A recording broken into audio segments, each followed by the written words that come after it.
Welcome back to CFN Live. Well, today we've been talking about Alzheimer's disease, which robs a person of their memory, takes a heartbreaking toll on patients and their caregivers. Well, joining us now is Bruce Barnet with some products that are designed to help Alzheimer's patients and their caregivers. Thank you so much for joining us. And thank you for having me. This is personal to you. How did this all start for you? My father-in-law had Alzheimer's, and we met with some neurologists who told us there was absolutely nothing that we could do about it. And my children got involved with his care, and we found there was a niche in the market for caregivers, for products for people with Alzheimer's, dementia, and memory loss, and worked with the author of this actual book, How to Alzheimer's Proof Your Home, which is the Bible of the industry, and have an internet site, and people started sending us ideas for products, and if we can't find them, we have a company that will manufacture them, a company named Simple. And it's simple because it's so simple to use. It's what we need, right? There's no wire, there's no internet, there's no Bluetooth. They're just easy to use products. Yeah, this actually looks a little retro here. Well, it's supposed to. Okay. Which is good. Yes. Well, because we were talking earlier about music, how important music is. Yes, it is. Music brings back memories. Music can, the right type of music at the right time of day can increase your appetite. It can help you go to sleep. It can get rid of aggravation. Knowing how to use music properly is a very important thing. And some of these? And well, this particular product was actually at the Smithsonian Institute's Cooper Union Museum as a product for people with disabilities. And you can download over 1,000 songs from the internet and then upload them to this machine. Is all someone has to do is lift the lid.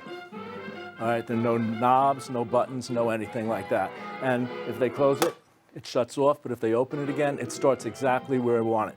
Where people with Alzheimer's versus, let's say, you and me, I'm on the radio, I want to hear what the next song's going to be. People with Alzheimer's always want to know all day long what is going to happen. They want to know how the clothes are going to be laid out, they want to know what food they're going to eat, and they want to know each and every single song that they're going to hear. Wow, okay? That's very nice. People in an earlier stage of dementia, this is what we call a one-button radio.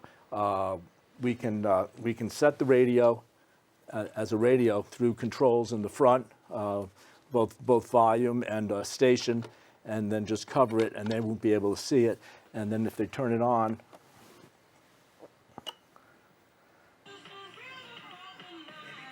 it's the station that they want to hear. Most people want to hear news stations, okay? But if they don't want to be hearing that, they can hear music.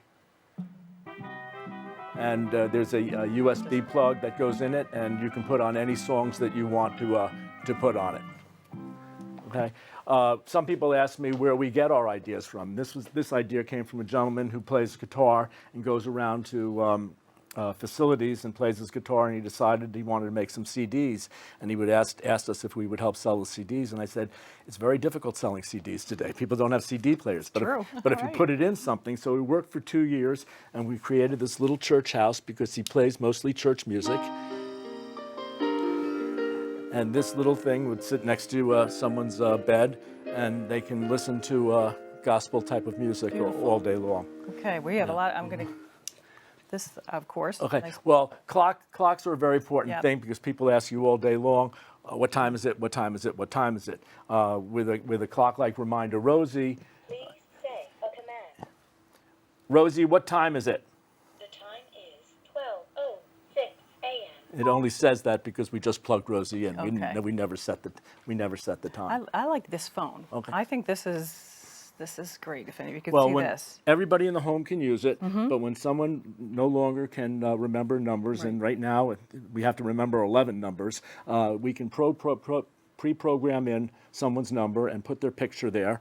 And if your niece, your nephew, your granddaughter, whatever, you just press the button and it applies. Okay. Same with this little, this is a TV remote. It's very simple. I'm sure most of us know that we have 3 or 4 TV remotes by our TV. Press one button wrong, can't find and the we buttons. we're out of it. So these buttons can all be pre-programmed to a specific channel. You still can scroll up and down for channels or for volume, but it's all you have to do is tell mom, press button number 4, you're going to get a certain channel. Okay, I've been dying to. What is this? Okay. And this. Well, adorable. This one actually, if you get a close up on it, you can actually see it's breathing. And so it's just to comfort? Yes, just comfort. Like... just cover it. And they come in about 7 different varieties. This is our cat, and we bring it into facilities, and people just love it. And if we had enough time, I'd be able to scratch her belly, and she would roll over and play for us. But when you pay, can you hear her purring? I can hear her purring. Okay. This is a very important thing. You know, people talk about activities, and we have a lot of activities at the Alzheimer store, but this is the largest selling one. It's called a twiddle, and it has a little ball inside of it. Okay, and if you see one of your relatives going like this, or going like this, or going like this, they are fiddling with their fingers. Okay. And so if they put their hands in the muff, they can sit there and they're just playing with this little twiddle. They'll play with these beads or whatever, and they love it. For more information, Bruce, where are you going to go? Well, for more information, you go to the Alzheimer store, which is the AlzStore.com. Okay. And we can send you brochures. We have a catalog.